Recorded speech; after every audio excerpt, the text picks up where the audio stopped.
വലിയ ഗൗരവത്തോടുകൂടി കാണേണ്ടത് അഭിമന്യു മരണപ്പെട്ടതിന് ശേഷം സംസ്ഥാന പോലീസിലെ പ്രധാനപ്പെട്ട ചില ആളുകളുമായി ബന്ധപ്പെട്ടുകൊണ്ട് അതിലെ പ്രതികളെ രക്ഷപ്പെടുത്താൻ വേണ്ടിയിട്ടുള്ള ശ്രമങ്ങൾ നടന്നു എന്നുള്ളത് കേരളത്തിൽ വലിയ ചർച്ച ചെയ്യപ്പെട്ടിട്ടുള്ള കാര്യമാണ്.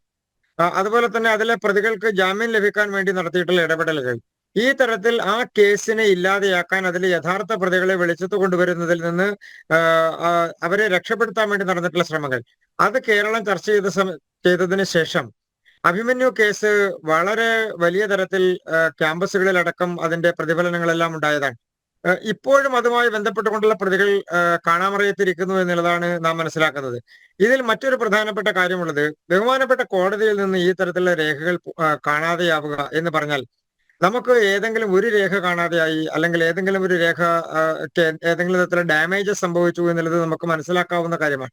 പക്ഷെ ഇവിടെ അതല്ല, മനഃപൂർവ്വമായി അതുമായി ബന്ധപ്പെട്ടുകൊണ്ടുള്ള നടപടിക്രമങ്ങൾ തുടങ്ങാനിരിക്കുന്ന ഒരു സാഹചര്യത്തിൽ, അതായത് അതിന്റെ വിചാരണ നടപടികൾ, അതുമായി ബന്ധപ്പെട്ടുകൊണ്ടുള്ള രേഖകളുടെ പരിശോധനകൾ, അതിലെ കെമിക്കൽ റിപ്പോർട്ടുകളാണെങ്കിലും അതുമായി ബന്ധപ്പെട്ടുകൊണ്ടുള്ള പോസ്റ്റ്മോർട്ടം റിപ്പോർട്ടിന്റെ രേഖകളാണെങ്കിലും അതിലെ ഏറ്റവും നിർണായകമായിട്ടുള്ള രേഖകൾ ഉൾപ്പെട്ടിട്ടുള്ള കാര്യങ്ങൾ അതൊരു കോടതിയിൽ നിന്ന് നഷ്ടപ്പെട്ടു എന്ന് പറഞ്ഞാൽ സ്വാഭാവികമായും അത് മനഃപൂർവമായ ഒരു പ്രക്രിയയിലൂടെ മാത്രമേ അത് നഷ്ടപ്പെടാനുള്ള സാഹചര്യം ഉണ്ടാവൂ.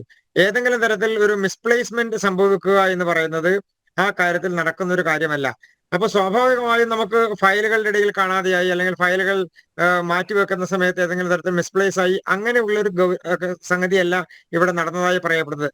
ഈ ഫയൽ റീക്രിയേറ്റ് ചെയ്യേണ്ട സാഹചര്യം ഉണ്ടാകുന്നു എന്നുള്ളതാണ് നാം മനസ്സിലാക്കേണ്ടത്. അങ്ങനെ ഫയൽ റീക്രിയേറ്റ് ചെയ്യുമ്പോൾ അതിൽ ചെറിയ ചില സാങ്കേതിക പ്രശ്നങ്ങളുള്ളത്. ചില രേഖകൾ ഒറിജിനൽ അല്ലെങ്കിൽ കോടതിയിൽ വരുമ്പോൾ അതിന്റെ തെളിവ് ശേഖരിക്കുന്ന സമയത്ത്, തെളിവെടുക്കുന്ന സമയത്ത്, അതിന്റെ വിസ്താരം നടക്കുന്ന സമയത്ത് അത് ചോദ്യം ചെയ്യപ്പെടാം. എന്ന് പറഞ്ഞാൽ അതിന്റെ ഒറിജിനൽ രേഖകൾ നഷ്ടപ്പെടുന്ന സാഹചര്യം ഉണ്ടായാൽ അത് കൃത്യമായി പ്രതികളെ സഹായിക്കുന്ന സാഹചര്യമായി മാറും. അങ്ങനെ പ്രതികളെ സഹായിക്കാൻ വേണ്ടി അല്ലെങ്കിൽ ഇതിന്റെ ഒറിജിനൽ രേഖകൾ അടക്കമുള്ള കാര്യങ്ങൾ എന്തിനു നഷ്ടപ്പെടുന്ന സാഹചര്യം ഉണ്ടാകണം? അപ്പൊ പ്രതികളെ സഹായിക്കുക എന്നുള്ള ഗൂഢോദ്ദേശത്തോടു കൂടിയിട്ടാണ് ഇതെല്ലാം നടന്നിട്ടുള്ളത്.